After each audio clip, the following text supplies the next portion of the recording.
That's the thing, yeah. I remember us sitting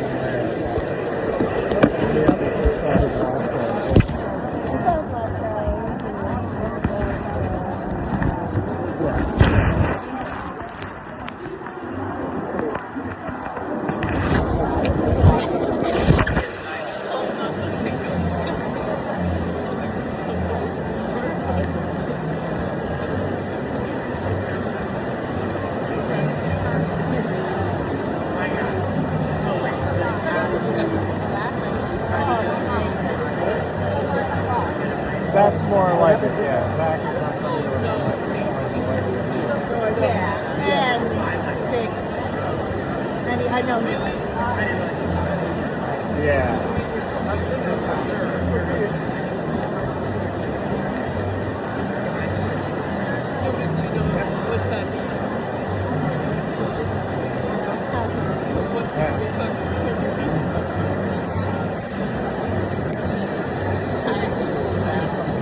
Exactly. Yeah, you're gonna force yourself up. Something little. Yeah.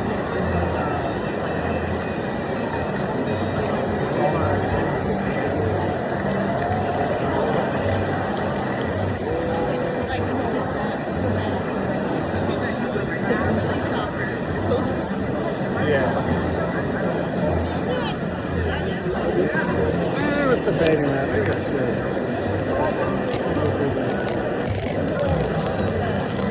Yeah.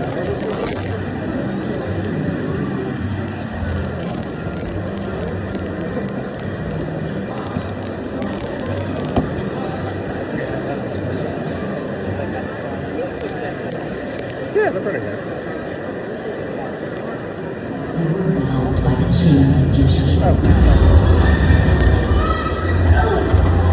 Until true love turned the whole world on its head.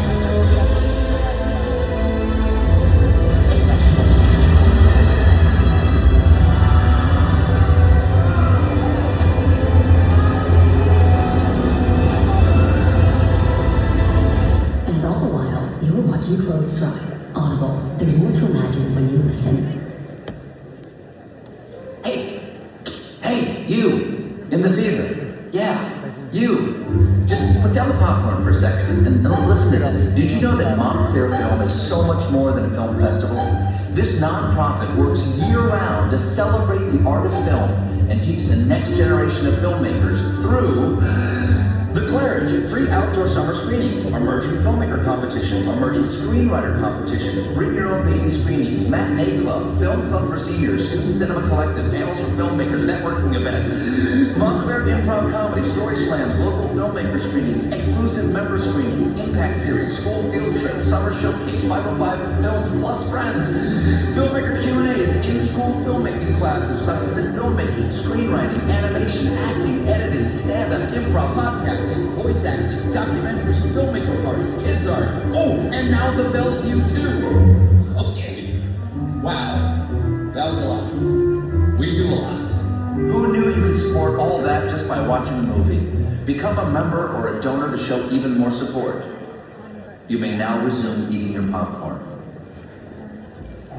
Ladies and gentlemen, please welcome the Executive Director of Montclair Film, Tricia Haggerty-Wenz.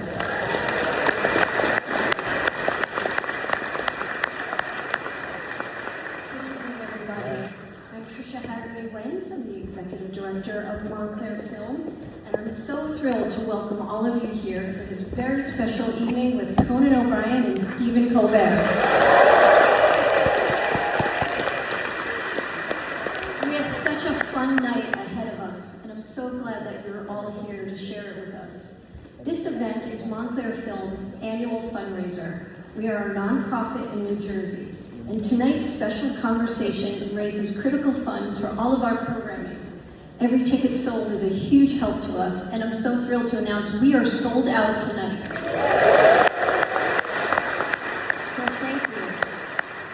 I want to give a big thank you to our amazing Board of Trustees for their leadership, our talented and dedicated staff, and the many volunteers, all who play a vital role in our success. A special thank you to all of our members who make everything we do possible.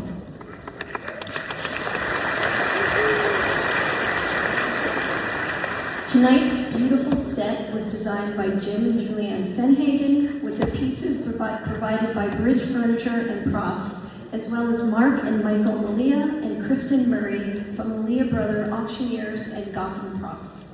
Thank you so much for this beautiful stage tonight. I also need to extend our deepest gratitude to Evelyn Colbert, our board president, for making tonight possible. Evie, you are a tremendous partner in everything we do, and we could not do it without you, so thank you. I also want to thank our sponsors, our VIP sponsors, Kettle One and R.W. Baird, our event sponsors, Shruti and Prem Ramaswamy, Open Society Foundations, Joan and Don Zeef, HBO, Donna and Marlon Cusson, and Dave and Tiffany Hotchkiss. And I especially want to thank our title sponsor, Audible. Thank you, Audible, for sharing our commitment to storytelling and its power to inspire and transform communities. And now, join me in welcoming Bob Kerrigan, who has served as the CEO of Audible for the past 6 years. We're so thrilled to have Audible's support again for the 12th year. We're going to make it to 13. And our exclusive audio sponsor, Bob.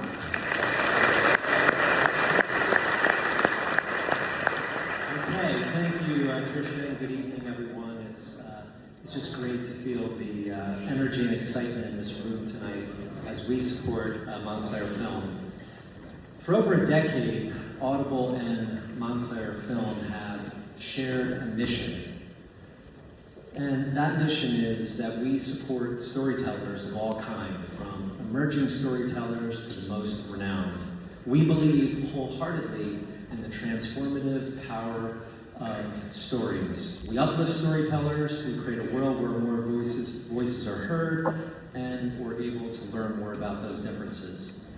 So Audible is really proud to support creative endeavors throughout New Jersey, but especially right here in our headquarters city, Newark. All right.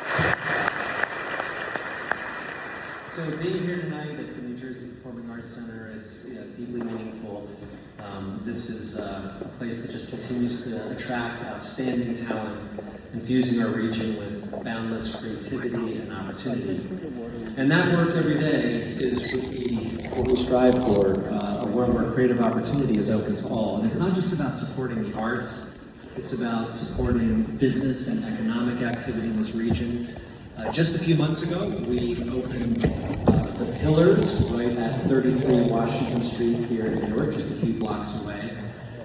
The Pillars is, it's basically, we renovated a 15,000 square foot space and turned it into a community hub with retail. So it's the holiday season. We hope you'll get over there and buy some gifts for your loved ones for the holidays. Yes.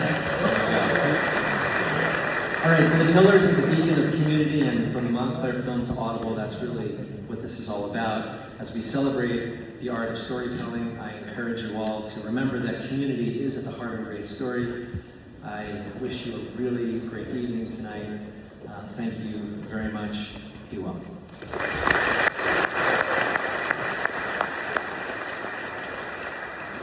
Thank you, Bob. And now I'm pleased to welcome to the stage our incredible artistic director, Tom Hall.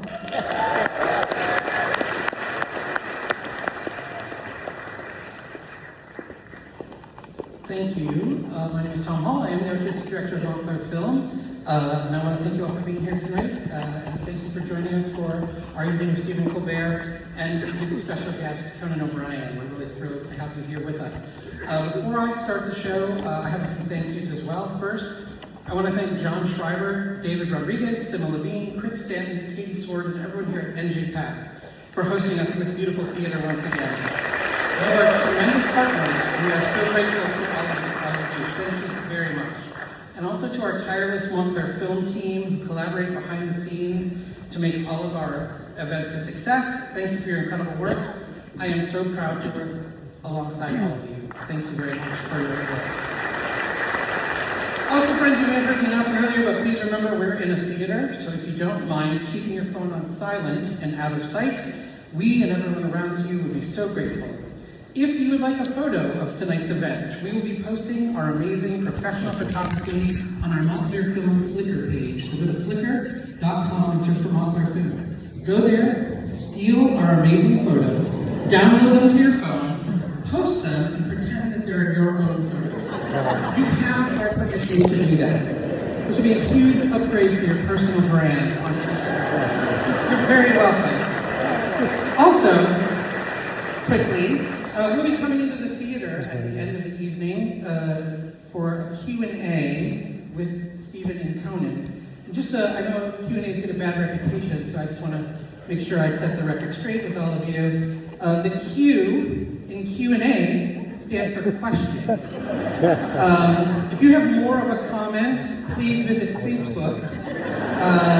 Leave it there, as that is where all of our society's best conversations happen. Also, this is a chance to ask a meaningful question of two terrific comedic minds. Do not throw that opportunity away by asking them for a job. We have a 100% success rate making sure no one gets hired at any of our events. So thank you so much for keeping that to yourself. Also, please, no requests for a date or a kiss or a hug. It is not going to happen for you tonight. These are married men with children. Why would you just try to destroy their marriage? What kind of monster are you? Their wives are here in the theater. You should be ashamed of yourself. Last, if your mom or grandpa or spouse is here and it's their birthday, or would like Stephen and Conan to say hello to them, I have really good news. During a formal ceremony backstage prior to the show, Stephen and Conan have granted me exclusive permission to say a deeply meaningful and personal hello on their behalf. So here it is. Hi. All right. All that is to say, if you do have a meaningful question, please raise your hand, and our team of runners, including myself here on the main floor, will look for you. We will not get to everyone, so I'm very sorry in advance. All right, now that the ground rules are set, we should have a great show. So before we begin, I have a couple of very special guests I am very proud to introduce. First, joining us from the beautiful town of Montclair, New Jersey, the governor-elect of New Jersey, Reiner.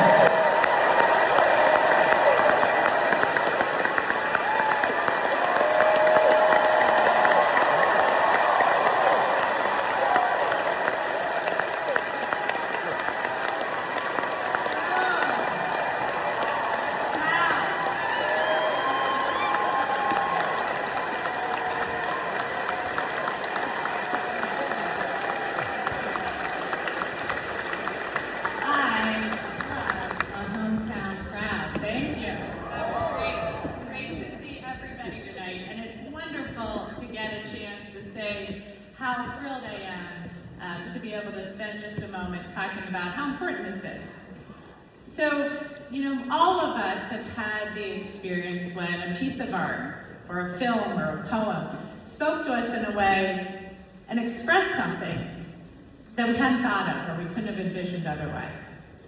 But I don't think I really understood the power of art until I worked with veterans coming home with PTSD. And when I saw, through an organization I had supported, how that impacted them. Many of our veterans aren't known to be incredibly emotive. And they were coming home with experiences that they really didn't know how to talk about and didn't know how to deal with. And it was through art that they were able to express something, able to communicate what they were feeling, able to heal. That's when I saw the real power, the importance of the arts. And so in these times, with difficult things going on, with troubling things going on, trying to find the pathway forward is now more important than ever. And art is central to that. And so when I hear young people who maybe haven't always formed the connections we want them to in the aftermath of COVID and isolation, finding their passion with the Montclair Film Festival and the projects that they develop in schools around New Jersey. When I hear people in my own town of Montclair coming out of a brilliant film and talking about what it meant to them, It brings a closer sense of community. It helps guide the way forward. And I could not be more proud to be from Montclair than to have something like this, something so special in our town, and now as we all work to bring it to the rest of New Jersey. So I want to thank each and every person here tonight for supporting this endeavor. I hope you have a wonderful evening. I have been promised that it is going to be the entertainment event of a lifetime. So enjoy and have a great night. Thank you so much.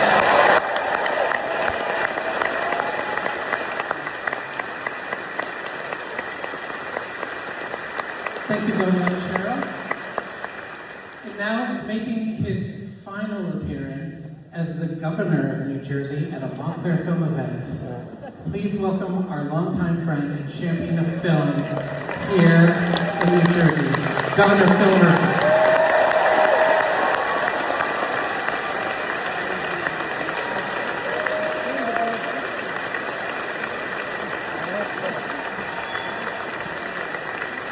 Hello, everybody. That is a tough act to follow. Incredibly thrilled and honored to be back. Tammy and I have looked forward to this evening every year for the past 8 years, and tonight is no exception. I wanted to be here for, by the way, how cool is it that we've got the 56th and 57th governor of the great state of New Jersey on this stage together.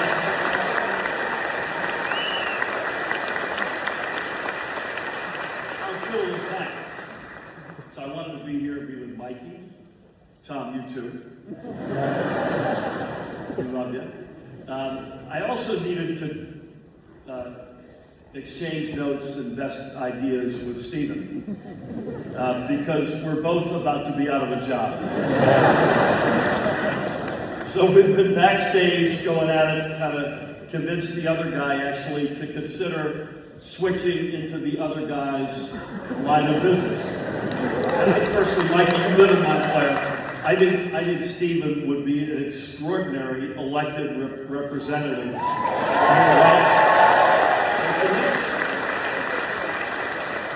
Particularly in the People's Republic of Montclair.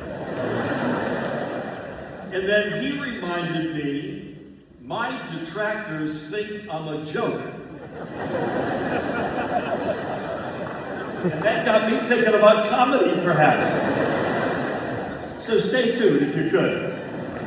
How about we also have Conan O'Brien here?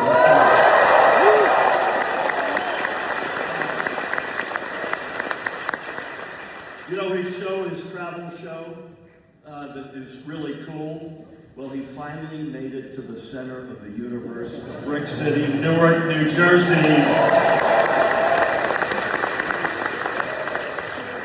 On a serious note, under the theory you didn't come here to listen to me, I wanted to make a comment about Montclair film and the arts, a little bit akin to Mikey's, and have the honor to introduce Stephen.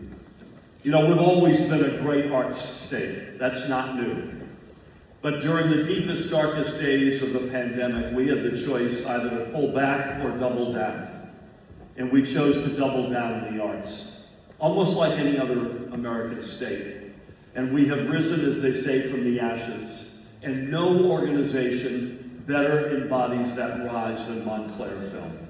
So Tom, to you and Tricia and the senior staff, to Evie, your great board president, and her colleagues, I tip up my cap. I know Mikey joins me in tipping our caps to one of the iconic, existentially important arts institutions in the great state of New Jersey, if not, frankly, in the United States of America. And last but not least, at every moment, particularly when we were on our ass as a state in those deep, deep, dark days, at every single moment, Stephen and Eddie Colbert answered the bell. They're extraordinary. They're extraordinary New Jerseyans. So folks, please help me welcome our host for this evening, one of the all-time great guys, the king of late night television, Montclair's own, Stephen Colbert.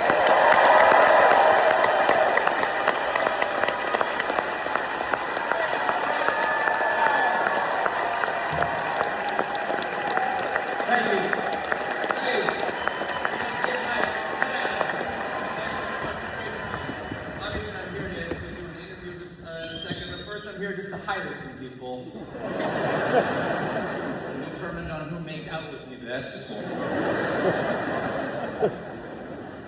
That'll be during the question and answer. I'm sure John told us about all that. Now, it is on nights like this that I think I must have done something right with my life and career because Conan O'Brien picks up my phone calls. Conan and I go way back. When we started Late Night with Conan O'Brien back in 1993, I heard nothing but great things about him from my friend Robert Smigel, who he thought it'd be great if I wrote on that show. I thought it'd be great if I wrote on that show. Conan did not agree with us.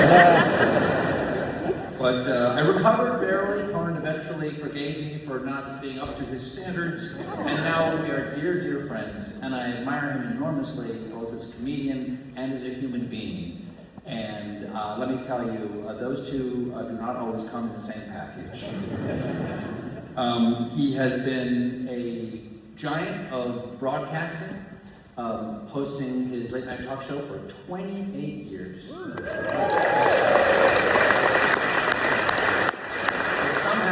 Late night career with his podcasting empire and HBO's Conan O'Brien Must Go, he is even more beloved.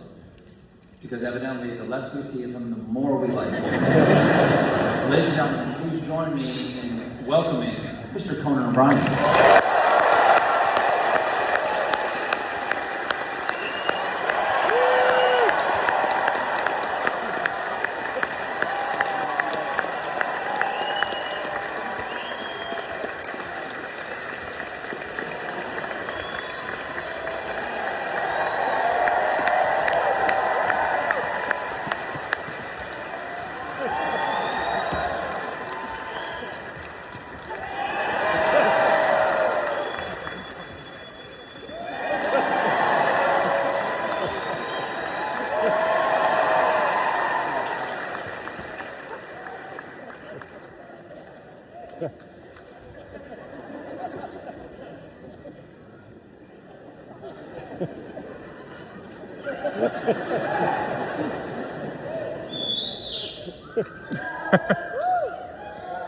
I hate to contradict my hosts, but when we get to question and answer, it does not have to be a thoughtful question.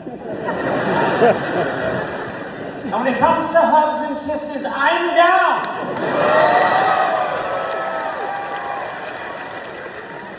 And my wife's here!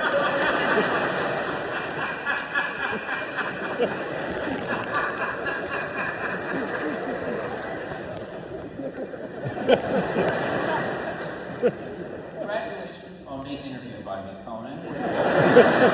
Also, congratulations. I don't think I've ever mentioned this to you. I've ever commented on this before. So few people are a one-name celebrity. Cher, Bono, Conan. Can anyone call you Conan, or are there people who have to call you Mr. O'Brien? No one. Everyone calls me Conan. Everyone. Your children's friends? What's that? Your children's friends? Yes, yeah. Everyone calls me Conan. My children, since they were little, and said, Conan, I don't like your work. And you seem needy. That was my daughter at age 3. I prefer Conan. I tell everyone, just call me Conan. You, I understand, like to be called Admiral Colbert. You have your ways, I have mine. I'm a man of the people. I understand.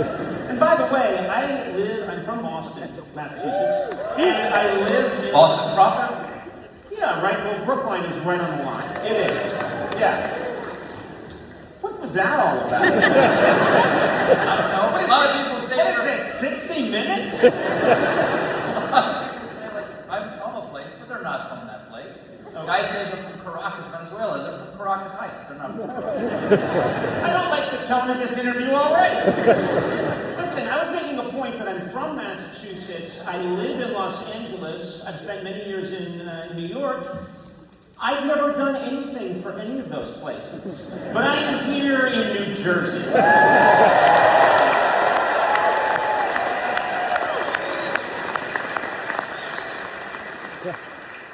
I'm a famously stingy man with my time, but when I heard that it was Newark, and also I didn't think, you didn't tell me, you said we're going to have a little chat. Yes. And I envisioned a public library. I envisioned a church basement. We need Pavarotti for this room. It's incredible. This is lovely. You've received so many accolades, Conan. You're not even listening to me.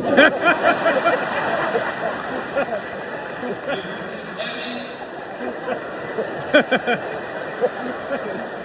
WGA awards. This is a job interview that's not going well. In an opera house in Newark. Earlier this year, you were honored with the Kennedy Center's Mark Twain Prize for Congratulations. Congratulations on receiving the very last of those. I think they'll have them. We just may not know the people being honored. They'll be. Ventriloquists, mostly. You've been professionally funny for a long time. You are quite old. Can cast your mind back. Talent is an interesting thing to realize. When it occurred to you that being funny was a thing you could do for a living? I think late in Obama's second term.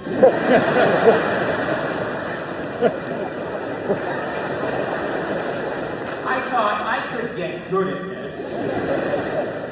And then it took a while. Okay, I'll jump ahead to that right now. Okay, so... Do you even like me? I'm grateful, and that's not the same thing. You know what I mean? This is my life. I clearly owe you right now. Okay, so... We've got to use this space somehow. Oh, Don't just sit there and chat. Don't you feel like the barrel of this is one of the things, like at a carnival, where a guy takes a motorcycle and goes around fast, just go all the way to the top? I think during some of your questions, during my answers, I'll wander. Okay. In the 28 years you were hosting the talk show, was the skipping over other questions? Yes, I skipped ahead. Because okay, I will tell you. I will answer the other one if you want about when I thought I could be funny. Go ahead. Oh wow! Incredible enthusiasm. When I was a boy.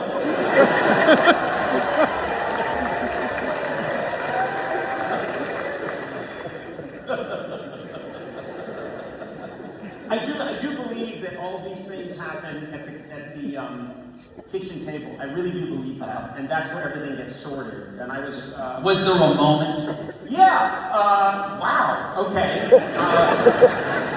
I did see my parents laugh, really laugh hard, and I have a photograph of both my parents laughing at some of my chicanery from about 15 years ago, and I carry that photo with me many places. Because when I look at it, that was the reason for everything, and that continues. Was your home a humorocracy? Like funniest person at the table was king? I hope so. Yeah, it wasn't king because my brother Neil was stronger and much bigger than me. So violence wasn't answered. I would get the most laughs, and then he would sit on me until I was shrieking and crying, and my mother would come rescue me. But no, he was the Stalin of our household. His name's Neil, N-E-A-L. As you said, you grew up outside Boston. What do you mean? This isn't outside Boston. All this has been fact checked. Yes. Mom's a lawyer, dad was a scientist. Yes. Okay, third child of 6 kids. How long did food last in your house? It's still an issue. My wife and I sit here tonight and will watch me hug and kiss other women.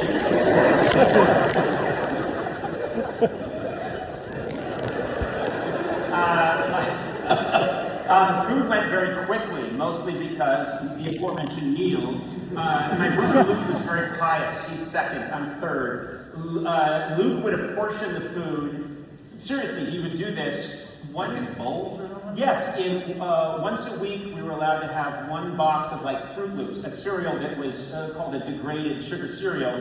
We were allowed to have one of those, and my 6 ways it doesn't go that much. This is back when boxes were very small. My brother Luke would put them all in bowls, and then he would cover them with saran wrap and say, I have apportioned all the bowls, and Neil and I would come down and eat other people's bowls. And then my brother Luke would see it and go, then I will do without.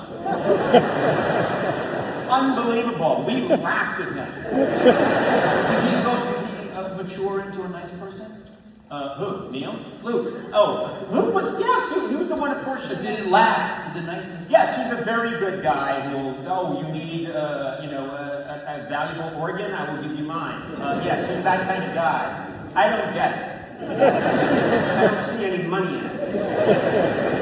What kind of trouble did you get into? Were you like go to mass? Were you an altar boy? I was a lecturer. I was going to be an altar boy, and then they said, hey, he likes speaking to crowds, and he speaks well. We'll have him read, liturgical... like the letter to the Corinthians. Yes, exactly. A lot of letters to the Corinthians. Not the gospel, obviously, because that's for the priest. Sure. Did you go ahead and read the gospel too? No, I didn't, but I was very happy to have a crowd, and I would try to ad-lib a little bit. When you're ad-libbing... You're ad-libbing with St. I was ad-libbing, I was terrible. I always wanted to get on stage, and I wanted to mess around. I was in a production of Oklahoma when I was about in 4th grade, and I was starting to get laughs with my role. Like the old grandfather with shotgun, and then I started, one night I just went off book. And I thought I was hilarious. And my music teacher, Mrs. Steele, said, could I speak to you? And I thought it was to give me an award or something. Because I was like breaking the fourth wall and going, I don't know about you, but this part's getting good. And I had learned to do, I had a shotgun and I learned to do tricks with it. And I was stealing focus. And she just said, I'll kill you if you ever do that again. So I was bad guy. Luke, good guy. Neil, bad guy. Did you get in trouble? Like, did you have a rebellion? No. This is the part of my life that's not fun to talk about. Because what people like to hear is I was a rule breaker. I stole a motorcycle and drove it through the principal's office. I set a fire and got caught. I didn't do any of those things. I observed. I was not funny in front of the class. I was funny with my friends. I was kind of stealth. And I was a very good student, and it's incredibly boring. I'm from a big family. Dad was a doctor. My mom trained to be an actress, so I sort of had it in my head that being in show business could be a thing you could do. In retrospect, I don't think I wanted to be an actor. I trained to be an actor. I think I wanted to be a comedian. But how do you go be a comedian? Like an actor, you go take a class, you go to auditions, they give you the part, they don't give you the part. Comedy, there's no plain path for you to take. Right. What got it into your head that that's what you were going to do? I was very interested in being funny in front of people when I was a kid. And then I think around 4th or 5th grade, I thought, I live in Brookline on the Boston line.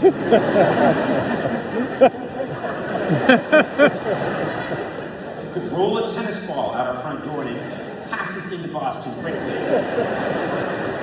And it's beaten by Mitch Wahlberg. Close to all the suburbs. So anywho,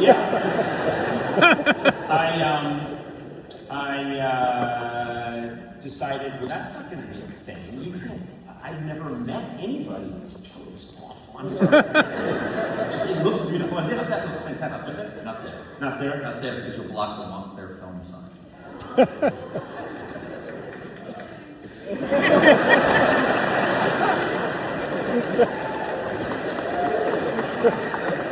Yeah, that's better. I took matters into my own hands. Where were we? Oh yeah, me. Outside of Boston. Yeah, outside of Boston.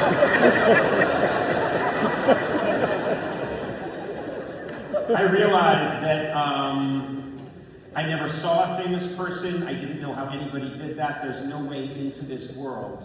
This will never happen. So I decided I had a burning desire to be someone. And I decided the only way to do that was to buckle down. And I was not a great student, but I just suddenly decided I'm going to be a great student. That's how I will make my way. That will lead to something. Maybe I'll be a man of letters. Maybe I will, don't giggle at that. I'll do something of import. And I worked really hard. Again, it's not a fun story, but through grade school, high school, I was a very good student. And then, irony of ironies, I get into this very good college, I go to Harvard College, and I'm there like 3 days when a roommate said, hey, there's the oldest humor magazine in America called The Lampoon, and it's down the street. I'm going to go to their meeting. And I said, oh, I'll go with you. And I sat in this room, listening to talk about the humor magazine, and I always loved writing silly things. Like whenever I was on the newspaper, I would write just for fun, silly editorial stories, fake things, and they would sometimes use them or not. And I said, I'll do this. Very hard, they have a big competition. I did it, and it was the first time in my life that something came easily to me, and people seemed to appreciate it. I didn't have to, there was no self-flagellation. I didn't have to memorize a biology textbook. I didn't have to bend myself into another shape. I would just write some stuff, and I was a first semester freshman, and they took me. And then, is that unusual? That was kind of unusual, and then I just lived there, in this weird building on a couch. And when I was a sophomore... Literally, like you would spend the night there? Yeah. And I would,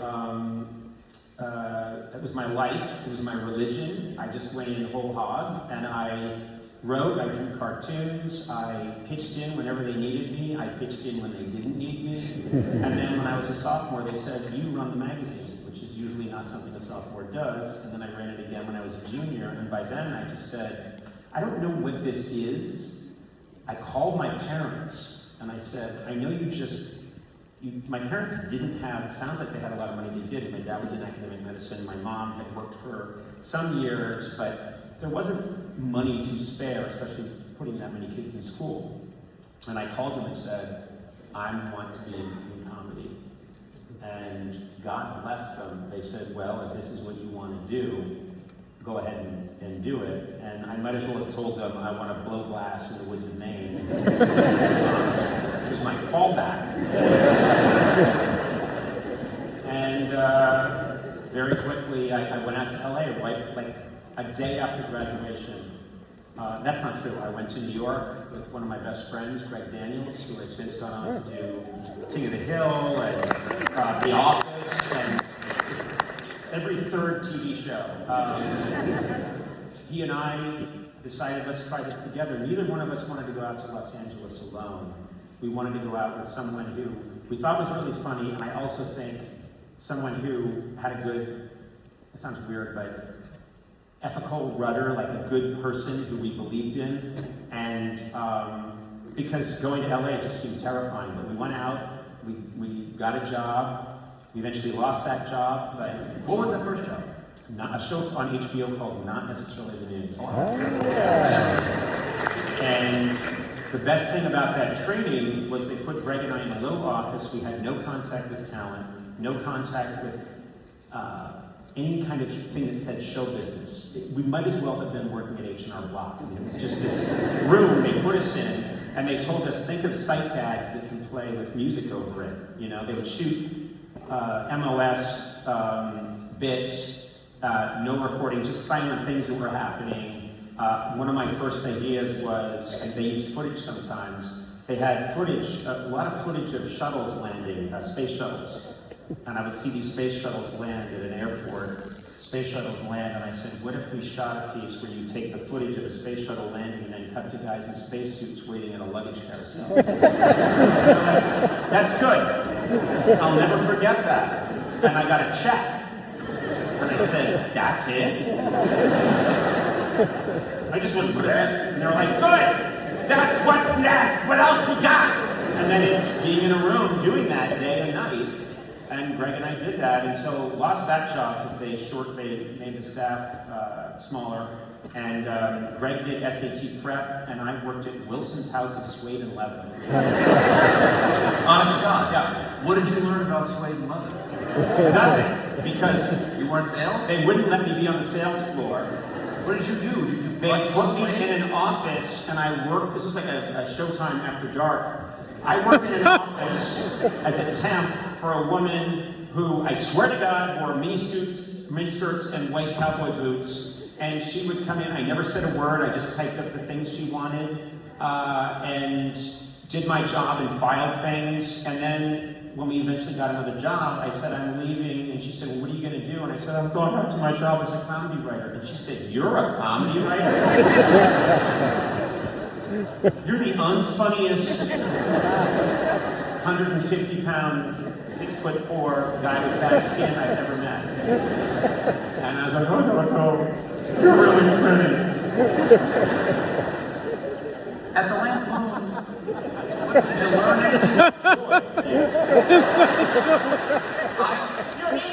This is Newark. We're at Montclair Film Festival. You're Santa. This is the North Pole.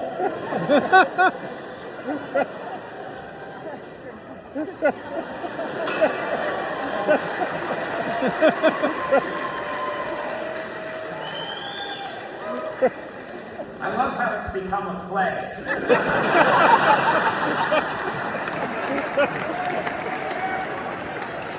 I know you have designs on Rebecca.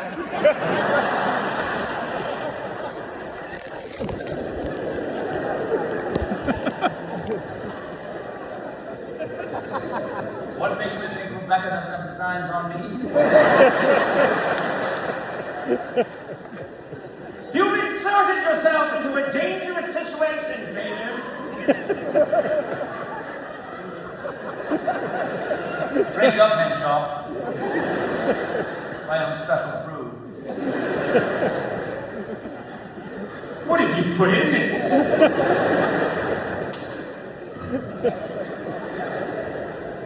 Glad to see you put on some weight. I like my meat marble.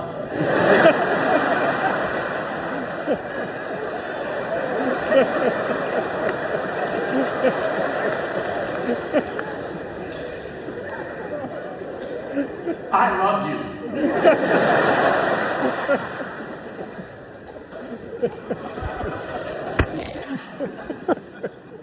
I'm open to it. Who's going to tell Rebecca?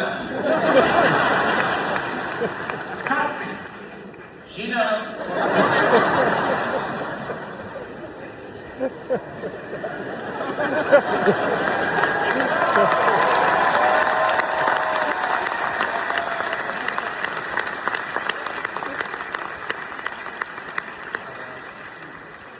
Look at them all, so poor.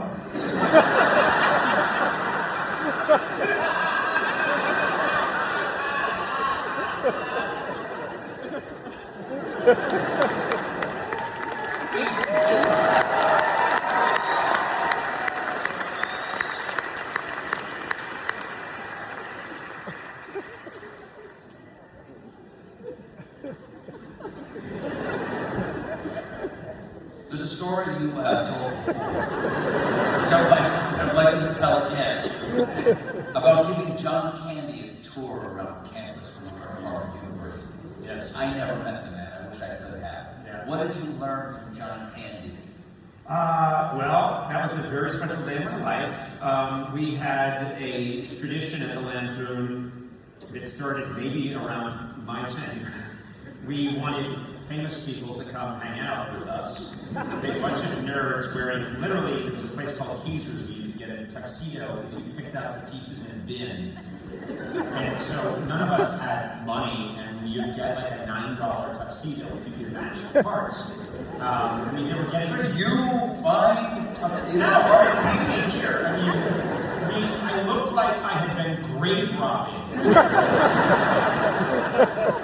And we would invite people, and what we decided to do was, all you have to do is say you're giving them an award, and they'll show up. So in 1983, we contacted one of the brand new biggest stars in the world, because his show was just premiered, and it was the biggest thing on television, Bill Cosby. And This is from back then. Come on, you wouldn't do it once. Retroactive Cosby. Oh, I'm too good to clap for Bill Cosby. in 1983. That's what I mean. Yeah. Anywho, don't edit around in 1983 and you and I will be out. A way to get out is any. So we invited him. I went to a trophy store and bought a trophy that had like a guy bowling and sawed off the guy. We called it the Elmer Award. He showed up in a private jet. I didn't know about anything. I went and picked him up at the airport, Butler Aviation in Boston, Massachusetts. I picked him up at the airport in my dad's station wagon. And he got in the back seat. I hadn't cleaned it, because I'm an idiot. And he found a Big Mac wrapper and said, "What is this?" And I said, "Don't worry about that." And I showed him. I knew he was up to no good. Anyway. Flash forward to another year, next year, and I'm a senior now, and I love John Candy. I'm a huge SCTV fanatic. I want to meet John Candy. We invite him, same trick, saw off the bowler or the diver or whatever from the trophy. Call him up. I pick him up at the airport, and he was everything I wanted him to be. He was Falstaff. He was, as you have done, we both met a lot of people.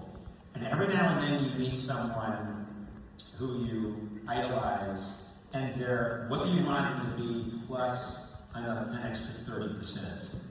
And that was John Candy. He was, his office had been faxing me, this is back in the day, faxing me, sending me pneumatic tube messages that said, John is on the Pritikin diet, he can only have boiled chicken, he can only have this, Pritikin. So I had gone to great lengths to get him the right kind of food and make sure that it all had no salt, no nothing.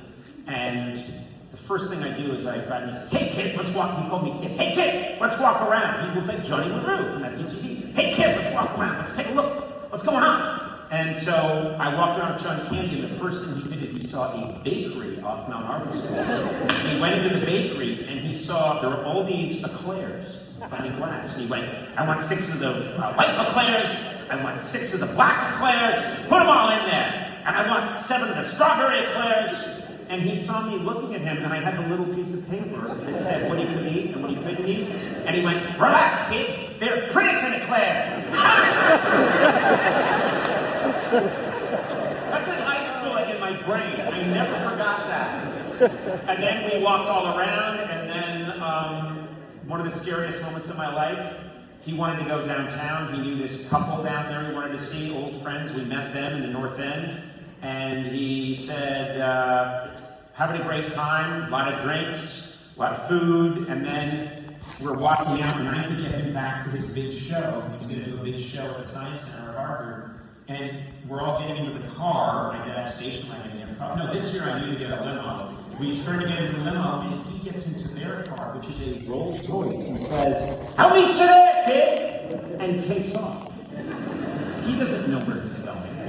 He's with these people I don't know who've been drinking. They take off. I go this way. We see him part on Storrow Drive. He takes an exit. I've lost John Candy. I get to the Science Center, packed house like this, and there's someone there who's just at the end of their rope holding the audience, and they say, "Oh my God, Goody's here. It's Colonel Brian." I come out and I vamp in front of this crowd for 20 minutes. And I bomb like you don't believe. Because they want John Candy. Who's this guy in a tux that doesn't come past his shins? And then he magically shows up backstage, comes out, kills. He had just been in Splash. He's showing clips from Splash. He's showing clips from SCTV. He's answering their questions. He's delightful. And then we go back to the Lampoon building, and there's a big party, and I work up the nerve to tell him, because this is around the time I decided I gotta try comedy, and I said, "Mr. Candy, I gotta try comedy." And he looked at me, who'd been this wonderful, funny imp all day and all night long, and he suddenly, all of that went away, and he looked at me and he said, "You don't try comedy." And I knew what he meant. You don't, no dabbling. You burn the ships on shore so you can't go back. You just have to you have to go all in. And a chill went up my spine when he said it, and I never forgot that. And I remember thinking, there's going to be no, in 3 years I'll go to law school, or in 4 years I'll help people in some way.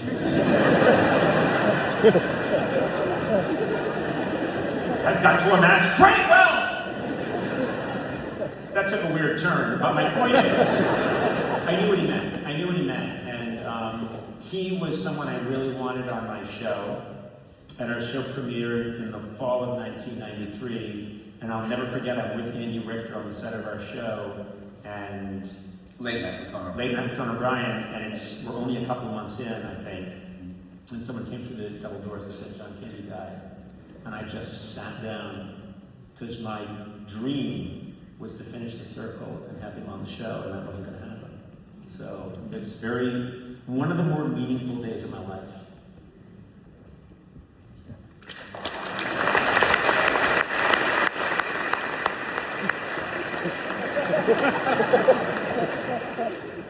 I feel like that's the end of the interview.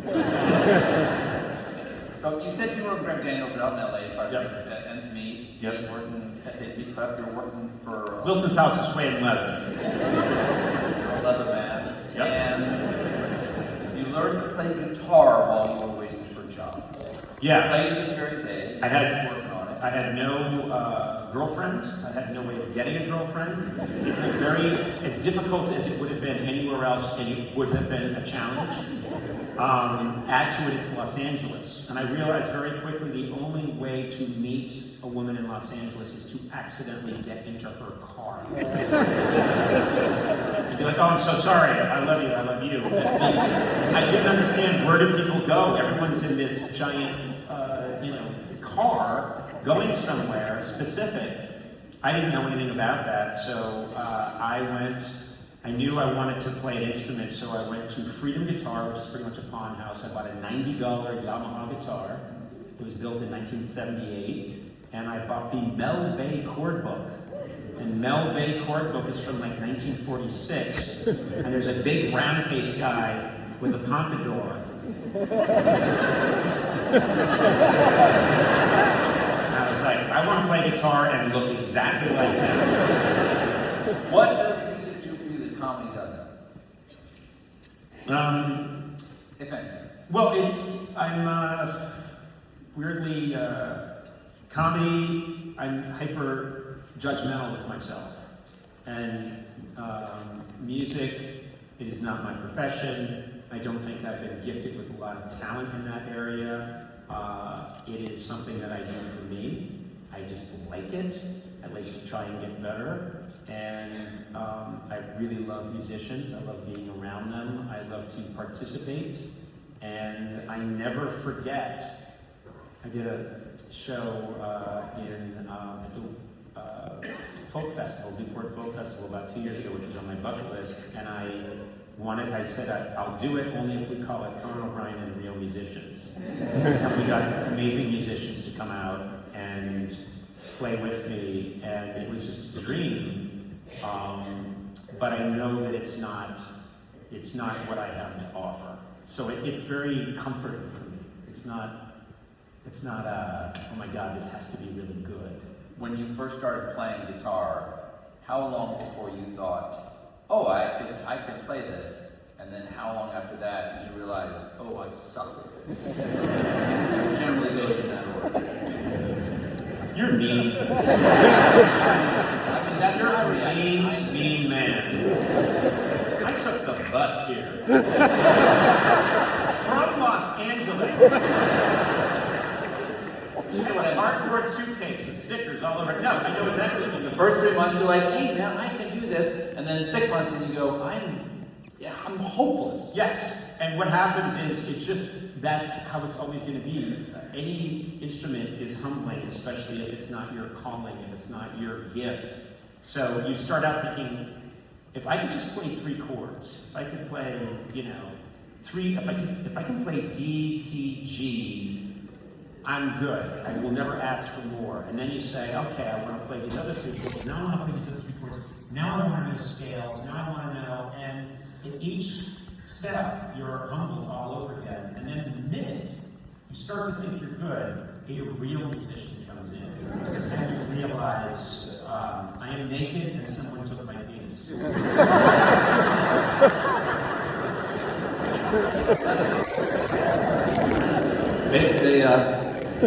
Makes a handy capo, that pinch. DCG, huh? I'm a GDE guy. Then you're a fool. That thing about like you get a little bit good at it and think, oh, I can do this, and go, oh, I'm terrible at this because now I see what is possible with this, especially with other people who can do it well. I want to jump ahead to something I almost jumped ahead to before, but then you accused me of jumping ahead, which was about doing the show. Is that 28 years of doing a talk show? Did you go through waves of I know how to do this? You know, and like, tell me like on a weekly basis, like what percentage of, say, you should do 5 a week? Yeah. Okay, so of those 5, how many are like solid, Jackson? In the beginning, very few. And what happens is there's a bit of an addiction that plays into it, which is any of these shows, there are so many variables. It's like a weather system. You need the high pressure, you need this, you need that, you need everything to come together to make a glorious, perfect day. And including the soap bubble that is the audience. Yeah, and then the audience is a whole other factor. So it's this tumbler. You have to get, oh, we got a good crowd. Okay, man, we had a good guest. I think I had a good monologue. That Act 1 comedy was solid. Hey, that Act 3 comedy was solid. And then we had Radiohead, and what happens is you get one night where all the tumblers line up, and you walk out of there and you think, I have mastered this. I am a god. That's a little much, but yeah, that's like a Wednesday. But then the next night, let's say it's a really good show, but you get 5 of the 6 tumblers and you don't get the 6th. It's not the high that you got on Wednesday. And then on Friday, it's just a bad show. And you're like, Wednesday! What happened to Wednesday?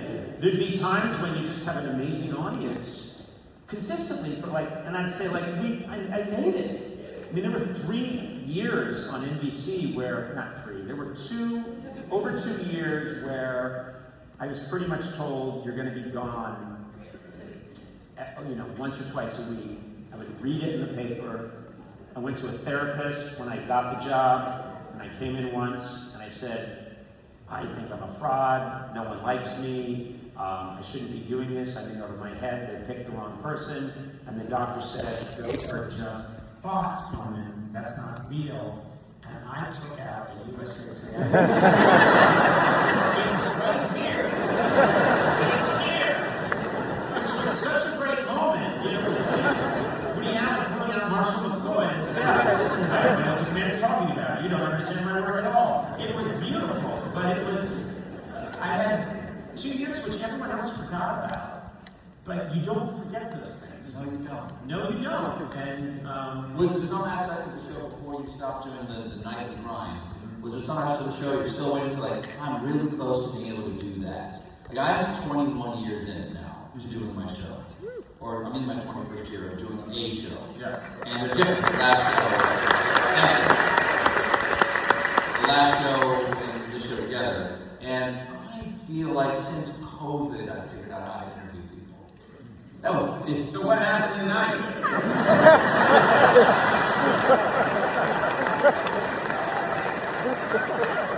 This is a rectal exam. People.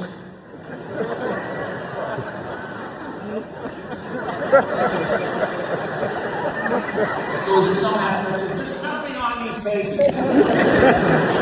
I just want you to know that.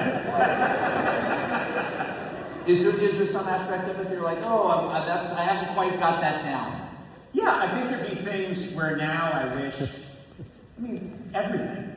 I wish I could go back. If someone showed me an interview I did in 1998, I'd say I could do that better now. And it took me so long. The secret little truth about these shows is when I got mine, people would say, if only you could learn to be funny the way we expect you, to be funny. And what I thought was, well, actually, there's a binary thing that's going on. I need to get to here, but the audience has to grow to me too. These two things have to happen. I need to get more comfortable. I have to become more confident. I have to become more nuanced. That's half of it. The other half is a whole country of people that watch late night has to say, you know, I'm kind of getting used to his rhythm. Okay, I like that. And that has taken me, between the late night show and everything I've been doing since, it's been, 34 years of trying to get this signal right, and I'm still working on it. Did you hear Steve Martin ever talk about the contract with the audience? That there's a point at which, if a comedian is lucky, they come to a point where they sign a contract. The audience, audience sign a contract, which is, we agree that you're funny. And if you can enjoy that agreement, if you're lucky to have that agreement, if you do something good, people perceive it as great. Yeah. And if you do something like on one of those special nights, great, they think you're a genius. Yeah. But there's a point at which the contract expires, is what he said. Yeah. He felt it expiring in his stand-up career. And then to be good at it would be great. Yeah. And to even be like, and the tears go down and down. Well, he decided to leave the style that he was doing. Yes. At a certain point. The thing that makes Steve Martin and makes him just the elite of the elite of the elite is that he is applying that he's turning that eye on himself, and he's being that honest with himself, and said, okay, I see what this is, and I see how this is going to go. We all know he could have gone on to do amazing work in stand-up, but he had a very, very stringent set of values, and I'm always impressed by people like that. There aren't many who say, yes, I'm doing this is a living, I could keep doing this, but I see the way it's going and I need to move on. Since we're in Jersey, I'll bring this up. My drummer, Max Weinberg, for many years, is Bruce Springsteen.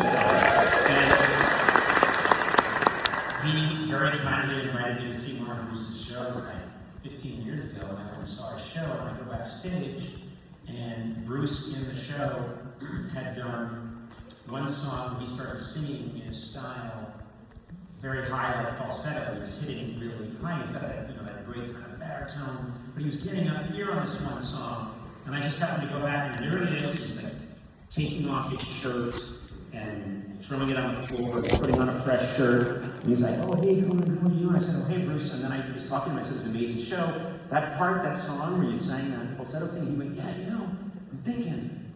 I've just been thinking for a bunch of years now. I'm going to work on that and see if I can get it. And I think I'm starting to get it. And I had this moment of, oh, this is why you're Bruce Springsteen. You're trying still to push this puzzle piece or this chess piece a little further.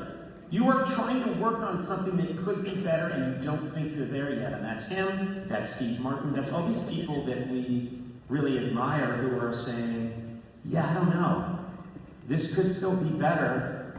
There's better work to do. I have to really work on this. I have to, and not coast. And I'm overawed by that. Yeah, me too. The ability to maintain your discipline.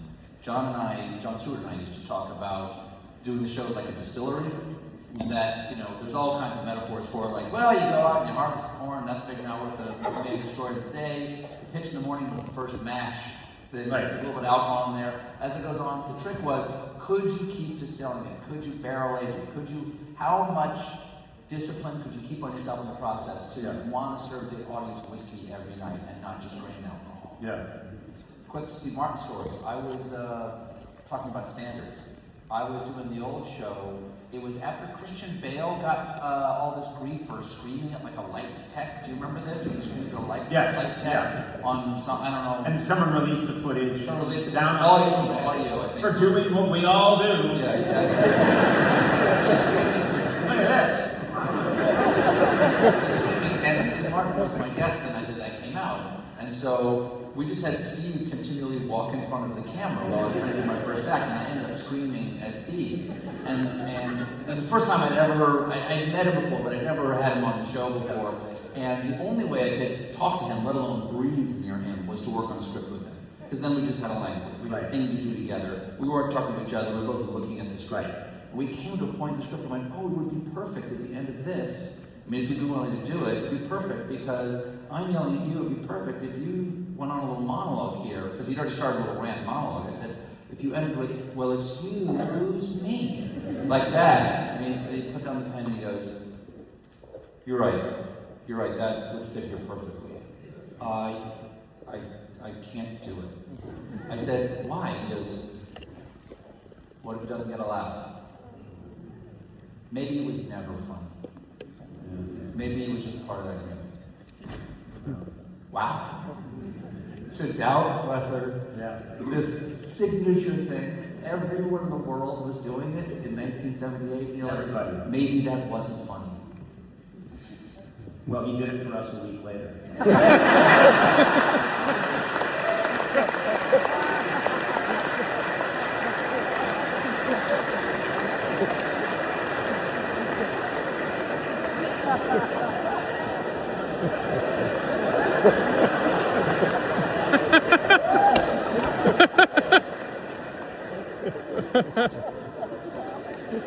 Okay.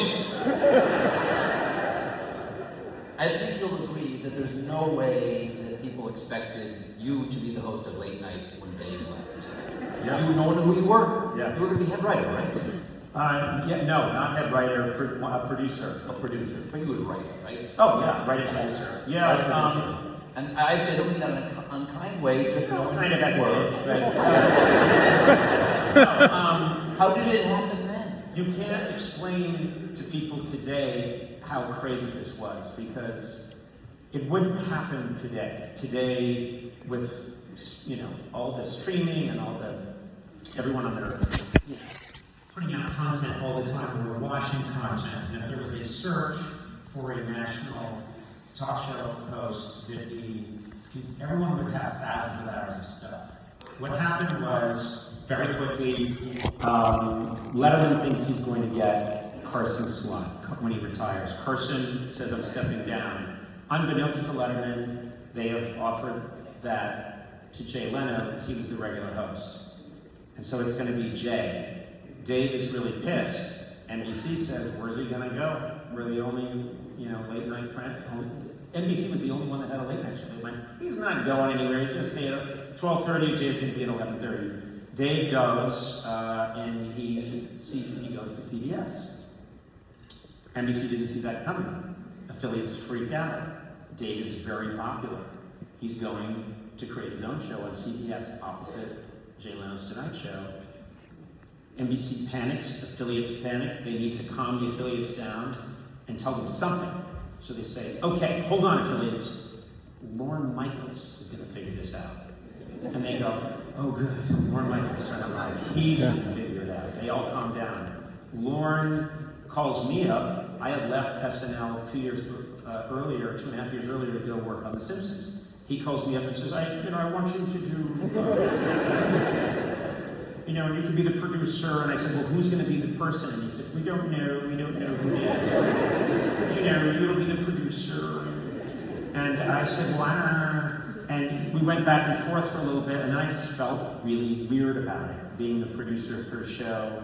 And at the same time, I'd been doing a lot of improv with Lisa Kudrow, and we wanted to do our own show, and I'd been doing that for years, and so I said no, walked away from it. About a month, maybe 3 weeks later, I get a call from Lorne. They had looked at a lot of people. He wasn't sure. He said, would you audition? I was petrified. I called Robert Smigel, who I think might be here. Is he here? Robert Smigel. I don't see it.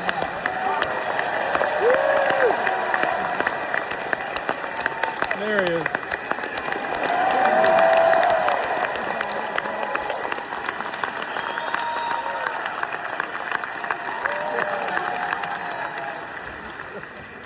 Unbelievable! It's fit to be, I couldn't possibly. Robert Smigel, maybe the brilliant comedic mind of my generation, I'll say it here, and delivery.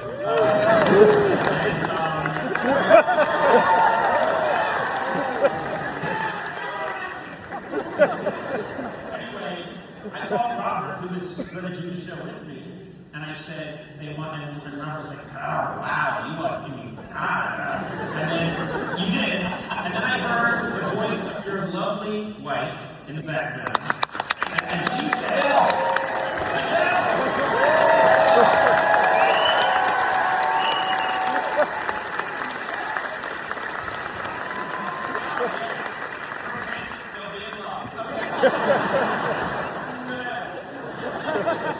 so, Robert, I call Robert, he's like,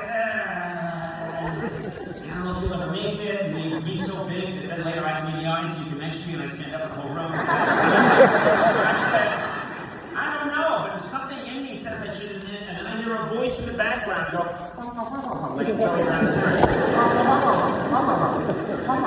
And I said, what was that? And then, oh, it's Michelle. I said, what'd she say? She said, what do you have to lose?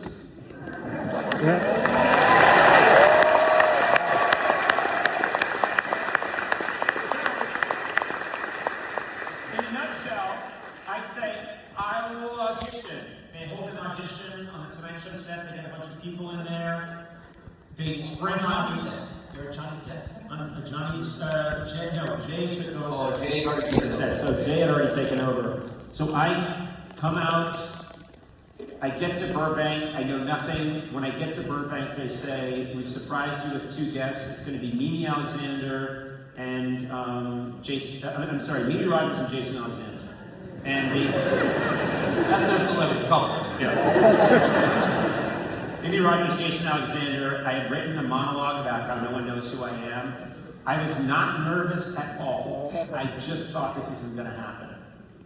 Lisa Kudrow found me the worst jacket in the world. This is a year and a half before Friends. She got me, someone with my complexion, she got me a white linen Don Johnson jacket. I put it in the back of my Ford Taurus where it got cleaning fluid on it.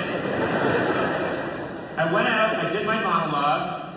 I got behind the desk. I interviewed Mimi Rogers. I was just myself. I was with Jason Alexander. And I loved it. I had a blast, and I didn't care because everyone had told me it's going to be Gary Shandling, they're never going to hire you. And so I just had a blast. Left, and I remember having this uneasy feeling like, that went really well. And then a couple of weeks later, I'm in the Simpsons basement doing a read-through. A call came, and I took the call, and it was Gavin Polone said, you got late night. And I was not happy. I was terrified. And they said, you go on the air September 13th. I am not ready. I'm not near ready. And I know how rocky this girl is going to be. And it was all of that times 10. And, it would have been better if you hired me. You know what's so funny? I have the exact same relationship with Ray Romano. Ray Romano wanted to write for me. And he came in and I met with him. We just didn't have a slot. I met with Ray Romano. I think he's like a UPS driver. He does comedy at night. I meet with him. I say, your jokes are great. You're great. We just don't have a slot right now. And then he gets, everybody loves Raymond, and it's the biggest thing in the world, and he now owns like Gibraltar. Large swaths of South America. To this day, when I see him, he's like, oh, I could have used that job. My friend, you wouldn't have had everybody who's like, I just didn't was making a lot of money. What the hell? That's the same thing about you, right? I was engaged at the time. Edward's parents really were excited about the idea that I was going to have a proper job. You should have them call me. I remembered I met with you,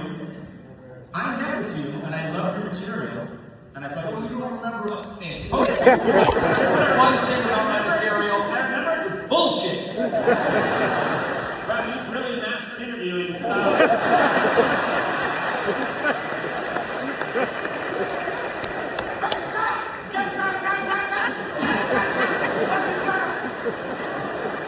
Never mind, all right, now you're back.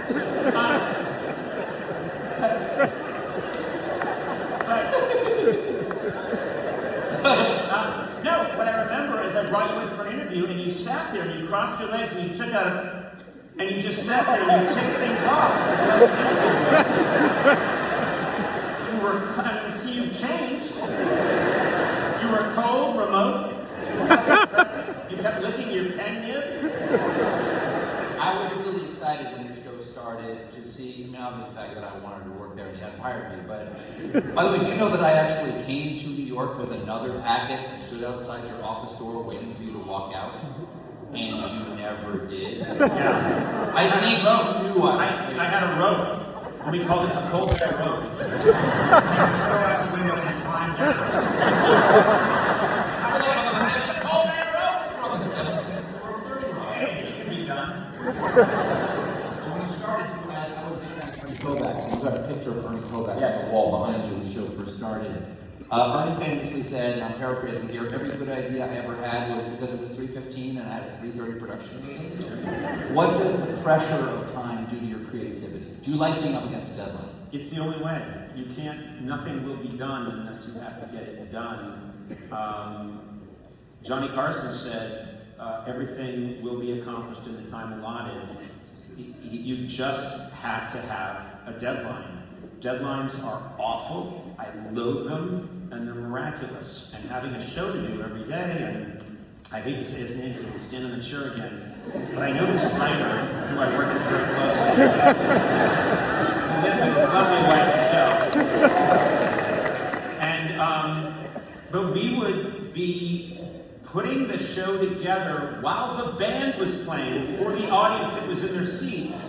And it was everything, it was terrifying, but that's the show business that I always wanted to be in. The first gig where Greg and I are in an office, even though that was a very valuable training, that was not show business. I wanted the show business of a band is playing, there are people backstage dressed as Roman centurions, there's a camel, there's an exploding duck, people are yelling. That's what I wanted. And boy did we get that. Because every kind of comedy we did was, you know, yeah, we were out last night, but they found a giant 900-pound whale puppet, and it can shoot gravy out its nostril. The hydraulic pump broke, but they're bringing another one in, and NBC's mad, and I think you're getting canceled. Oh my God, look, Tony Randall's here, and he's angry with me. All of that it was exactly what I wanted. I wanted to be in vaudeville. I still want to be, I mean, all I wanted. That's the great thing. Here's the thing, is that, you know, CBS is not replacing me. They're just getting rid of this. I don't think they're going to do it. It's going to be Slapshot commercials for where I used to be. But this is a really old television form. It's one of the oldest, most successful television forms that through radio is tied to vaudeville. Yeah. It's a very much an American art form. Yeah. You know, listen, I love who I work with and I enjoy what I do. I'm kind of sad for the form, that there's one less place for somebody to have the experience you're talking, because I know what you mean. I love the feeling of like, we need to get a snowmaking machine here because you're going to, you know, make out with Prince Harry because he's going to be the Christmas Prince from the Hallmark movie. Is this a dream you had or something you had? Both. Yeah. Both. Question about the whale costume. Yeah. Because I think when the whale costume happened, I was still in Chicago at Second City doing my thing. And what I had heard about the whale costume was that the whale costume was expensive, and therefore you had to promise to use it multiple times to justify it. Like the first sketch wasn't going to happen, but goddamn it, you bought a whale costume. You have to come up with new ways to use it. Yeah, there'd be times where you would just have to amortize the cost of the prop over time, so you would just keep writing things for it. And then we would just tell people, we don't even think this is funny, but we have to pay for this. And then they would think that was funny. So it's just desperately trying to figure these things out. But yes, I too am sad about this form. I mean, it was everything I could have asked for 10,000 times over. I I am a 52% optimist, and I believe that humans find a way, and really funny people, right, who are 15, 16, 17, 20, 25 right now, are going to use what's available to make beautiful, hilarious, funny things. I just believe that, and I have to believe it. It will not look the same way as our path. It will not be the same path, but it will be the same, more or less the same idea. I believe that. And what is 61-year-olds? What are they now? Just curious. Okay, well, first of all, you're 67.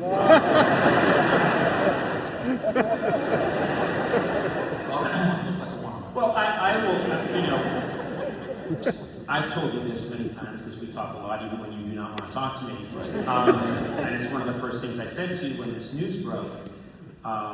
There isn't a person on this planet who's worried about Stephen Colbert. There is not.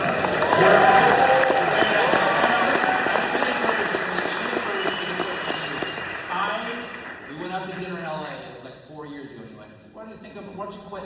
Yeah. Well, it's because there's so much fun out there. I just thought you weren't good at it, and you should go. I said to you that I ended my thing 4 years ago, and God damn it, I've had a lot of fun. I've had so much fun. I've really enjoyed myself, and it was a great lesson for me, and I hope something for you to think about. I don't even think you need to think about it, but these shows are a way for Stephen Colbert to relate to people, but they are not the way. There are so many different things that you can do and you're going to do, which are going to give you enormous amounts of pleasure, and you're going to be really great at it, and you're going to have people on the street saying, oh my God, I loved, and it's going to be this other thing that you're doing. You're just not there yet. You haven't begun that yet. And so that's something's going to happen to you. Okay.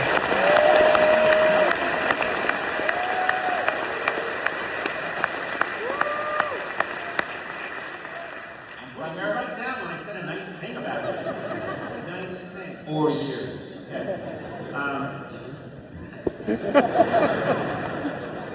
I don't want you near me when I'm dying. On my deathbed, I want someone else. And anything you want to say to that? Let's get Fallon on my bedside. Do some karaoke or something.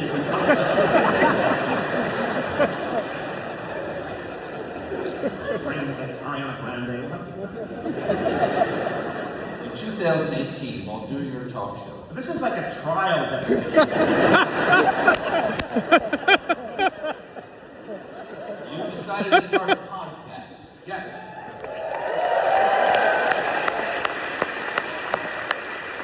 I've been on it. I've enjoyed it immensely. Thank you.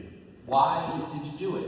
It seems like fairly easy work. Is it, or is it harder than it looks? No, it's not harder than it looks. It is. It's a real. It's just.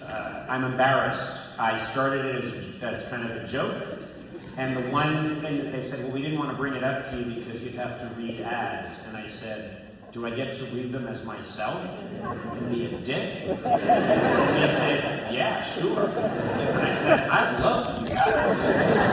Because that's the kind of stuff you do when you're a kid with a tape recorder. We're gonna hear it now. I said, I really love my assistant, Sona. I'll grab her.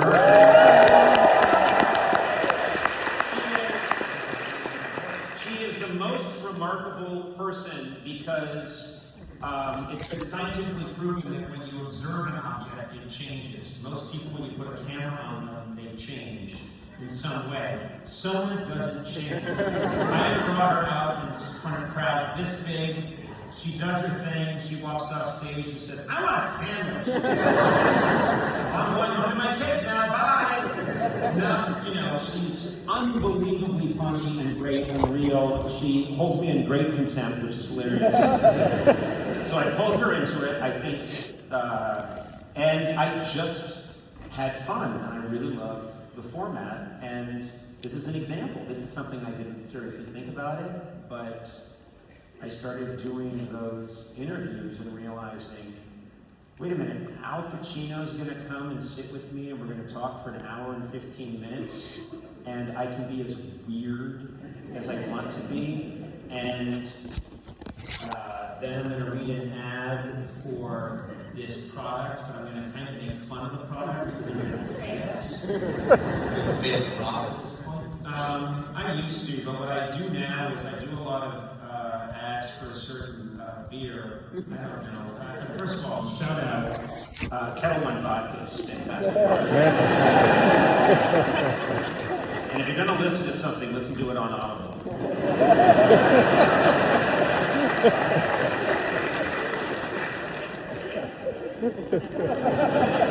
Seamless.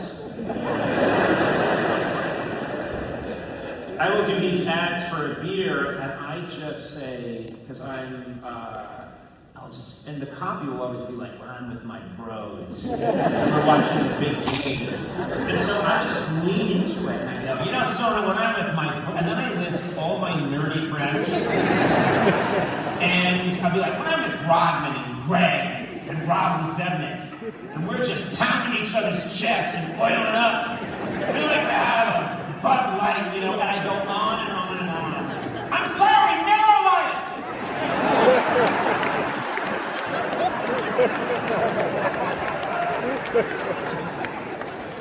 Did you ever do an ad? Have you done ads? I don't remember you doing an ad. No, I did a Super Bowl ad for, I'm gonna be honest with you, I don't remember, but I like the idea. And so we came up with this really funny idea, and we did it around the time of the, 2009 or something, and it was an idea I really liked. And so we did that, but it was more just, I was asked by a pharmaceutical, I was talking on the podcast about how my eyes sometimes water a lot, and I was talking about it, and a pharmaceutical company said, we'll give you a lot of money, and you'll be the guy that says, my eyes water, now you should check with your doctor. And I was just like, no one takes me seriously. No one's going to say, if I look to people and say, hey, remember, it's got to be the right medication for you. You say, talk to your doctor.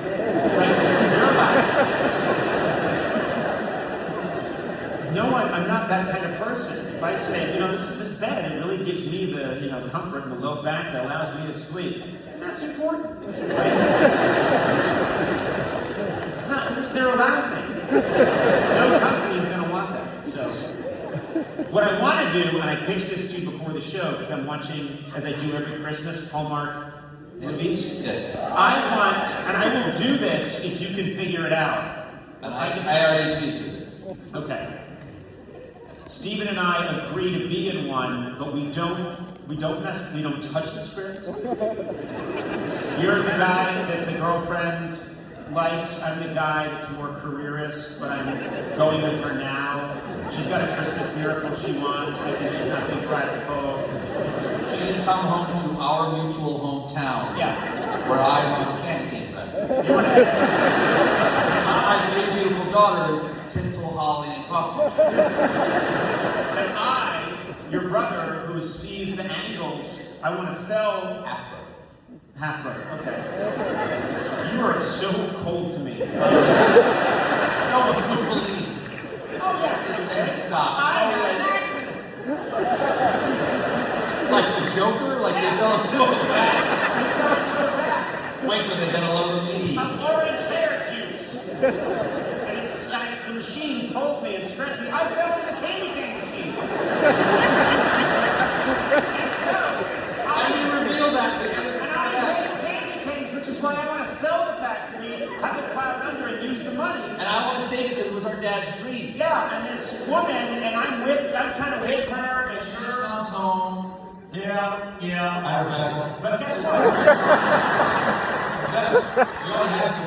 We have the opening scene, you pour me a drink, we get all these people here, all get paid. We shoot it here. We shoot it here.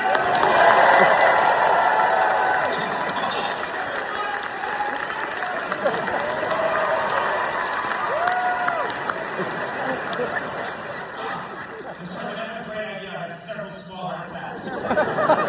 Anyway, we do it, and we don't shoot the scenery or act like we're told this. Yeah.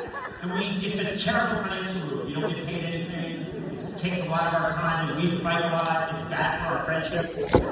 I like it. All right, this is a good place to take a little pause here and take a few questions from you people in the audience right here. We're going to start all the way at the top. If you like the house, come up, that would be delicious. Hello, Stephen. We're up here. Hold on 1 second. Let's get some house lights up because I cannot see where anyone is. I see you over there with the light. Let's go up there first. Hi, Stephen. Hi, Conan. Hi. Miss Robin. And I'm super excited to be here tonight. You've kept me laughing for many years. Thank you. You're welcome. My question is, do your children make... Where are they going? Hey! If you're going to leave early, maybe you got wear a gold jacket!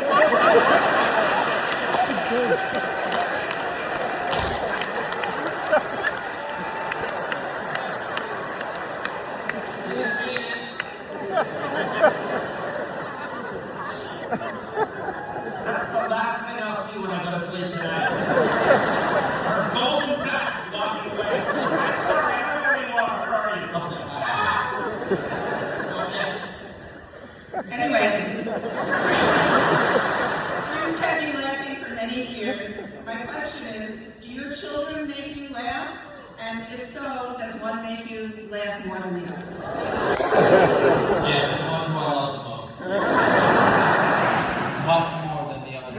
My kids, of course, your kids make you laugh in ways that a joke can never touch, like in behavioral ways. My daughter did come up with a pretty good joke when she was 3, though. She was on my shoulders. We were up in we were Thanksgiving going for a walk outside, and she said, "Daddy, what is the dog say?" And I said, "Rough." And she goes, "That's right, Daddy. What does the cow say?" And I said, "The cow says mo." She goes, "Nope." I said, "What does the cow say?" She goes, "The cow says rough." I said, "Why does the cow say rough?" She said, "Because it has a dog in his mouth." You know what? She I would have hired.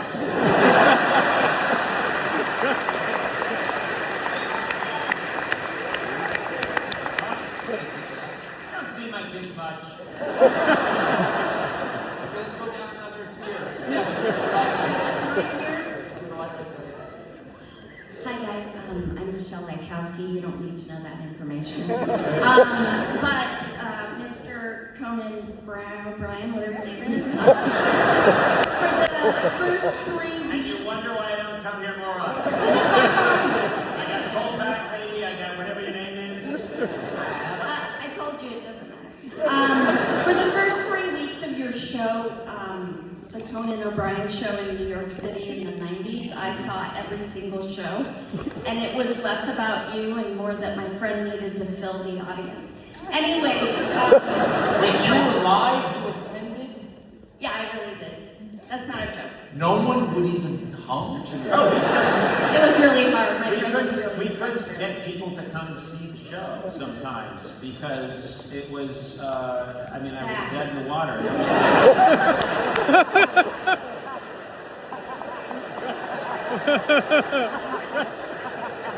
Now remember, before you get to your question, make sure you insert 9 more things that hurt my feelings. Anyway, you had to know her, you still do. So my question is... Why don't I kill myself?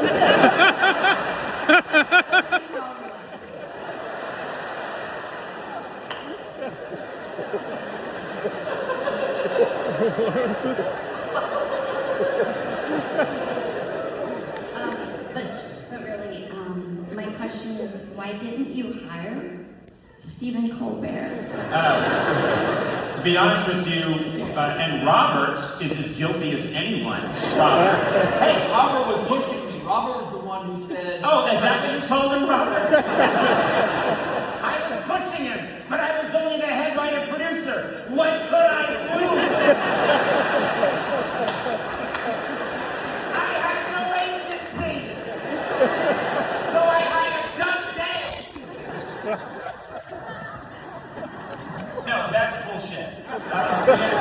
There are a few slots, we filled them, and it worked out, man. I'm okay. Well, she's mad. You've turned this whole crowd against me. I think if I had hired you, you'd never have been heard from again. I think that's probably true. Yeah, it's a terrible job. And look at the Dino Stamatopoulos Dino Stamatopoulos had a good time, though. Yeah, he did. Yeah. Hello there, my name is Colleen. I'm sorry, Conan, but this might be another insulting question. When did this become Judgment at Nuremberg? Sorry! A lot of comedians have been guest stars on all the different versions of Law and Order and have played a villain. And one of my favorites was on a Criminal Intent episode that Mr. Colbert down there did. And I would like to know, why have you not played some kind of murderous psycho on an episode of Law and Order? Well, it's simple. It's beneath me.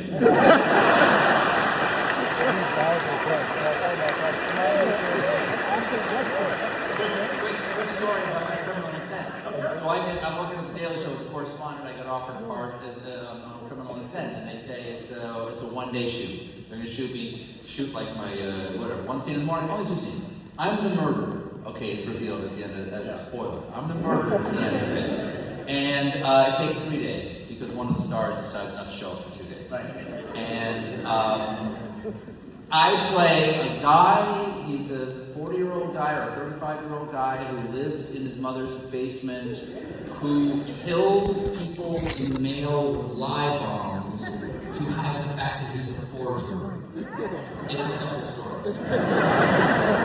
And afterwards, in the rap party at the end of the week, I met with Reiner, the person who was the lead writer on the script.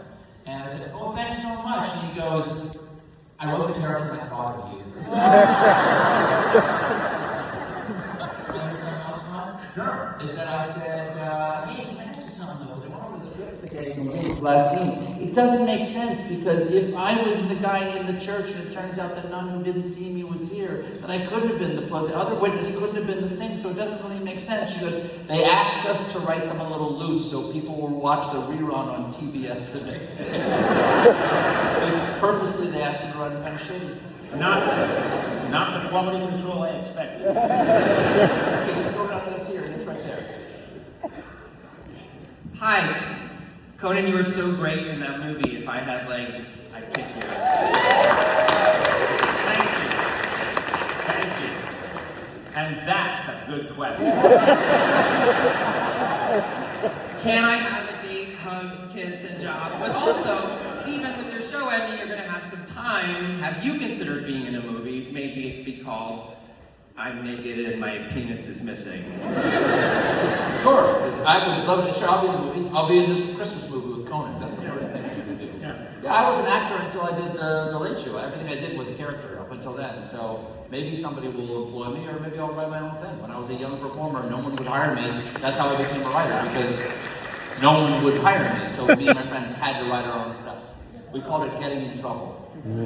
Someone would call me up. My friend was a director in Chicago. Would say, "Do you want to get in trouble?" And that meant that he had found us a space, which was usually a theater between 2 shows. So we had to use the set that was being built. He had named the play.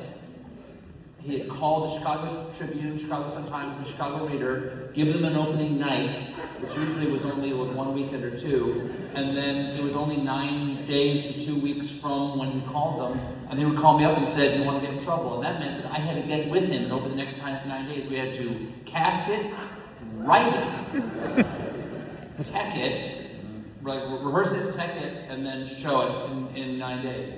And we would do it. We did it over and over again. And it was okay. Yeah. The reviews were okay. That's how you guys came up with the vagina monologues.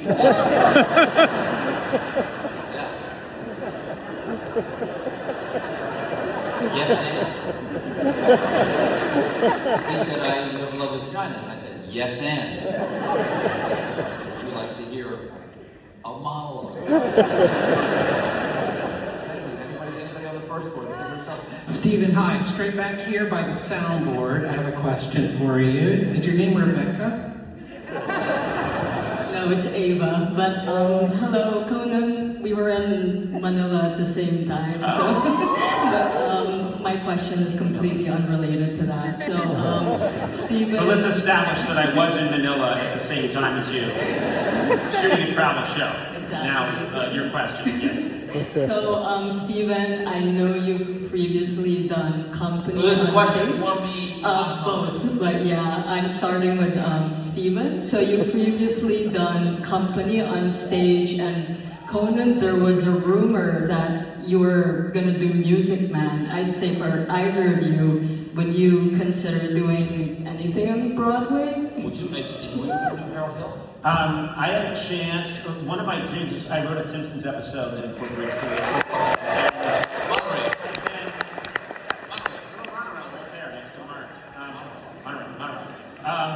I've long thought I was put on this earth to do the trouble song that Harold Hill sings. That is the essence of who I am. But and then I'm not as interested in anything else. I don't want to be parachuted in the trouble song. But, you know, I don't want to sing when there are bells on the hills, or I don't want to fall in the librarian. I just want to do the trouble song. Yeah, it's an obsession of mine, but I'm open to all things. I just love to try things. I like to get scared, and I love to, as Stephen said, kind of get in trouble, say, yes, I'll do that. I'll be in Newark on that night. I'm sure the questions will be very kind. And I'll make myself available and vulnerable to a very nice crowd. So it's good to do that. You're on the top tier. Top tier. Over there left. Hi, I'm Allison from Montclair. I'm here with my oldest friend from Northwestern, who's from Brookline. Brookline! Boston adjacent! Well, you're Northwestern. Brookline is the Evanston of Boston. Sure. I wanted to ask, I have a 9-year-old who loves to tell jokes and wants to be in musicals. Did you have people who kind of championed that love for you through middle school and high school when it can be really tough to love doing that, so that you still have the confidence to join the Lampoon, you know, when you got to college? Or how did you navigate through some of those things not always being easy with other folks?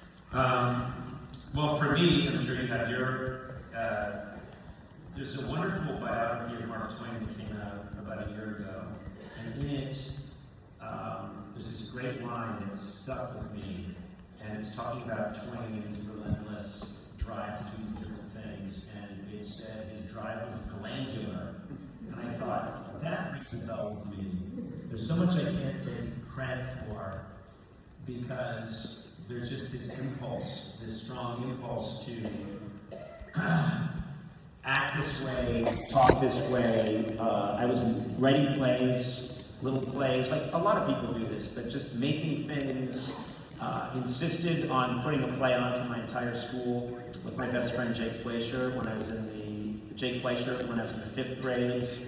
And this is a true story. The entire play that I wrote with songs was about maybe 10 minutes long in its entirety. And I got the whole, it was a very nice public school system, and they said, oh, this boy has written a play with his friend, he wants to put it on for the school. Let's indulge him, we'll all come and see the play. So I got to use the big auditorium, big curtain, they filled it with everyone in the school. And I had seen one Broadway show in New York, and the one thing I took away from that is that intermissions are 20 minutes. And we had a show. It was, I said, the whole show was like 12 minutes. We got 7 minutes, and it ended with Jake and I down on one knee going, ah! And the curtain came down, and people were like, whatever, we're not. And I was backstage, and I timed it, and I made Jake and his sister was helping us wait to pull up the curtain for 20 minutes. The curtain came up. We did the next 11 minutes, and it ended, and then we walked around the playground in our costumes to be congratulated. Teachers were livid. And I look at this kid now, and I don't know what's wrong with him. And I realize that there's very little I can take credit for. Yes, I was supported at different times and indulged, and key things happened at key moments. But what is the reason for all of this? I'm realizing I don't have much agency in it, I don't think. I'm a really hard worker, but why are we doing this stuff? Increasingly, as I get older, I think, I don't know. This was not a plan. This really wasn't a plan, and if it was a plan, it was a stupid plan. No, it's all about a happy accident. Yeah. A lot of work. Yes. That's it. I mean, one thing I'll say is if you want, especially if you want one of these jobs, you have to really like to work. You have to kind of like eat the grind. But my age, at the same kind of age for me, I'm one of 11 children, the youngest of 11 children, and I always thought they were I still think they're the funniest people in the world. And I just wanted to be like them. Like, it was a humorocracy, the funniest person was me, and I wanted to be like them. And I was terrible at telling stories. My children include every possible detail that was not necessary to the story. And I remember once hearing my mother behind the kitchen door, like I was in the next room, and I heard my mother say to my brothers and sisters who were groaning about how terrible my stories were. And I heard my mother say, "You listen to his stories, it's so important to him." And to this day, if someone enjoys a story of mine, I think, Mom got to you. You didn't really like it. Mom got to you. So it's enormous insecurity is the thing I would recommend. We got a couple more. Let's go down with the next one. We have one right there. From the top on your left. Gotcha. Second tier from the top on your left. Second tier from the left. Gotcha. Yes. Hi, Melanie Gilchrist. You should remember that name because the question I have for Conan is: in 2011, walking down the street, you were coming out of 30 Rock, and a woman yelled over to you, and I was hoping maybe if you could remember something. Yes. What had happened. I remember. I was in New York and somebody shouted my name, and I remember that. It was more along the lines of, excuse the French, fuck Leno, and thank God you ended up in the end making out. Because it was, and you said to me, that is the nicest thing anyone's ever said. I wish I could hear that. What was the first thing you said? What did you respond to? I said, fuck Leno, and then I said, you were the one who won in the end. And you said, that's the nicest thing anyone ever said to me. Yeah, it's funny. First of all, thank you so much for saying that. And that hearing that at that moment would have meant the world to me. But it is so funny how many times in my life I thought, well, that's it.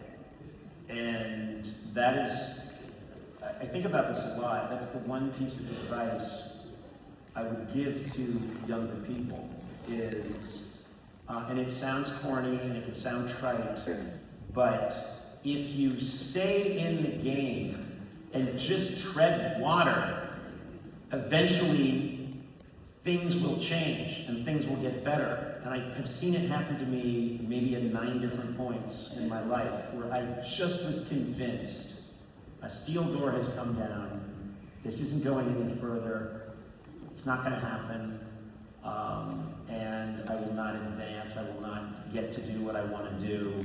And I was heartbroken, and I look at those moments now and realize that I was being diverted into a different path. And eventually, what ended up for me was much better. My dream was to write for David Letterman's Late Night Show. And I thought it was my destiny. And I saw what Chris Elliott was doing, and I said, I could write that stuff, and I could be one of those guys for Dave, and it's what I'm destined to do. And it came down to, I had a good packet, they really loved it. I almost kind of heard I was a shoe-in, and it came down to me and one other guy, and they went with the other guy. And Steve O'Donnell called me and told me, and I hung up the phone, and I said, that's it. And I was 24. And I thought, that's it. And when I say I thought that, I believed it. And if someone had told me, no, it's not, I'd have yelled at them. And then you can flash forward to a couple of months into my late night show, and there was one critic who could end your career. The most powerful critic in television, Tom Shales. And he wrote a review in the Washington Post, and it was lethal death bomb. And it just was devastation. And I was on Charlie Rose's show. And he said, I was being interviewed, and he said, I don't know if you saw the Washington Post today. And he read it to me on the show. And I just had no color.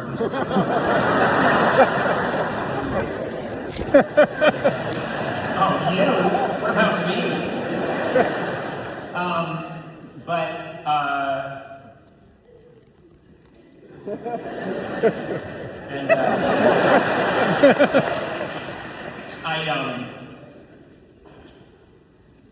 And about a year later,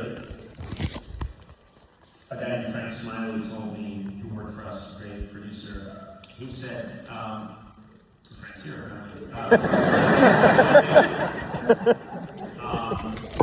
you know what? I think we're starting to do better. I think Tom Shales is going to write a review where he apologizes and takes it back. And I screamed at Frank.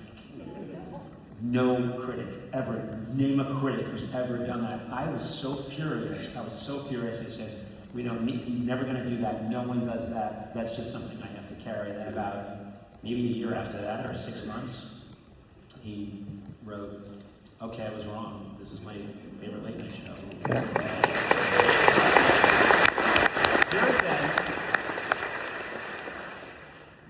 I could probably come up with 9 of those, including the dementia blowing up, where I just thought, I have people with this network who are saying things about me that aren't true. They're saying, a very common executive called the New York Times and said I was an embarrassment to their network, and I just thought my life is over. These professional people who have limitless resources are going to destroy me, and I don't even think about it anymore. So that is and it's not because I'm a genius. It's not because I do not possess anything magical. Terrible things can happen, bad things can happen. If you can even tread water without thinking your way out of it, you start to see the landscape around you change, and you see opportunities. So that's something that is, if you told someone, said, okay, you got a day left, I would say, you got to tell young people about this. You just have to tell them that when they're despairing. When I'm talking to my kids and they just feel like, oh, that's it, it's over. No. It's not. And there's no better person I can be sharing the stage with right now than you. The world is your fucking oyster. It's going to be amazing.